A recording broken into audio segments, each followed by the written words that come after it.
Hi folks, welcome to Cajun Geek. This is DS with my video review of Transformers Robots in Disguise Warrior Class Decepticon Megatronus.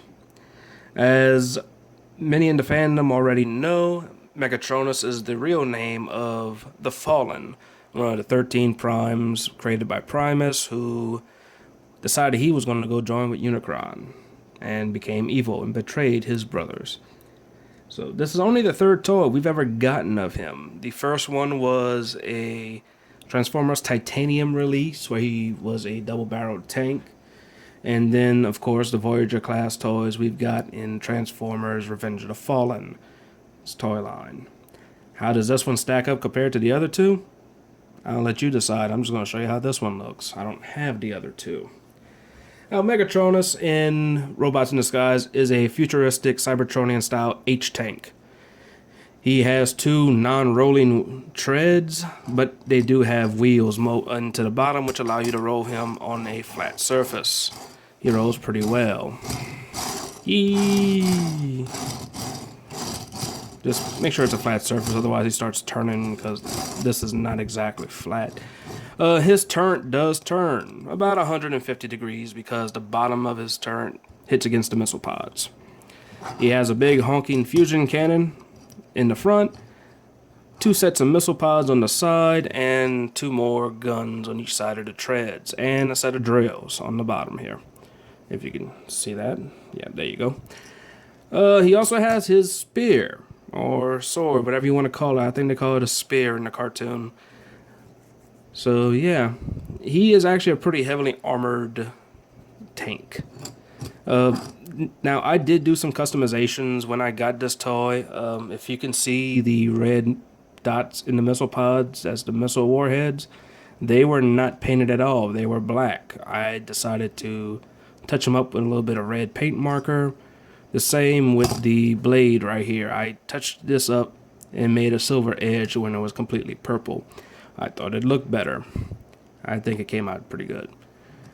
Now, Megatronus is... show you a size comparison. Here he is with Transformers, Robots in Disguise, Warrior Class, Optimus Prime. And here he is with Decepticon Fracture. I think he's a good scale with Optimus. He's underscale with Fracture. But to each their own. Now to transform Megatronus to robot mode, you're going to take his rear treads, you're going to fold them up into the front like this, and swing this panel with the missile pods down to make his legs. Second verse, same as the first. Then you're going to free the legs from the pegs right here on the side, swing them down, and straighten them out. And then you're going to turn the waist 180 degrees. The drills go to the back, missile pods angled backwards. Then you're going to take the cannon, you're going to split it apart. All it does is peg together, swing it out. Here are those beautiful ratchets. Swing the arm straight, lift the head up by the tab, close the chest, turn the head, swing the arms down, and fold the hand out. Do the same thing on this side. And here you have Megatronus in his robot mode. And I gotta say, in his robot mode, he is extremely impressive. You see some of the blue detailings you couldn't really see on the barrel on his arm. It's just a really impressive robot mode. Some nice details come in the legs, in the chest area. Some of the color patches that you see on the vehicle mode really translate well to the robot mode.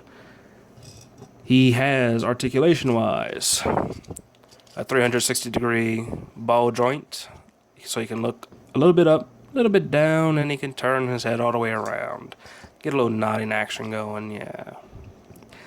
His shoulders are on a ball joint, but it's an angled ball joint, so it has a little outward movement in it, but it can go 360 degrees. He has up and down movement in his arm, besides the ball joint. Let's see, I know we have a ratchet in here somewhere. Oh yeah, his shoulder pads can go up and down on a hefty ratchet. You can hear that beautiful click. He has a bicep swivel, a nicely detented elbow. And unfortunately, no. Due to transformation, he has some up and down hand movement, but no real turnable wrist motion. He does have a full wrist swivel, and his legs can go out, can go front, and a little bit behind. He does have thigh swivels, a softly detented knee. Only has really 2 points of detention, but it can do a very decent bend, so you can get him in a nice kneeling pose if you really want to. And he has no lower leg articulation or foot ankles tilt, but his feet are molded into a natural A stance. His weapon does come off. All it does is really slot into the bottom right here. As you can see, he could pull it out, stick it in his hand, and he's got his spear sword thing. Now, for size comparisons, here he is again with Warrior Class Optimus Prime. And here he is with Warrior Class Fracture. See, in robot mode, he actually measures up pretty well against them. Prime looks to be just a little bit taller than Megatronus, even with heads, not counting the shoulder pads.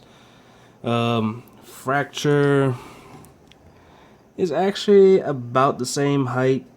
His head crest might come up a millimeter or so higher, but not by much. They look very good together, I find, especially Optimus Prime and Megatronus. They look like two sides of good and evil. Optimus all heroic, and Megatronus very, very sinister. I actually have been finding myself playing with Megatronus a great deal. He's a very quick, intuitive transformation. It can be a little fun to do it a few times in a row. He's pretty poseable, so you can get him in all kinds of poses. I can even get him, without too much trouble, to double-handed wield his spear. Kind of like that. So, I mean, he's a pretty good little figure. I like him. Very menacing, evil-looking. Good little Decepticon leader. So, there's been my review of Megatronus, and have a good day.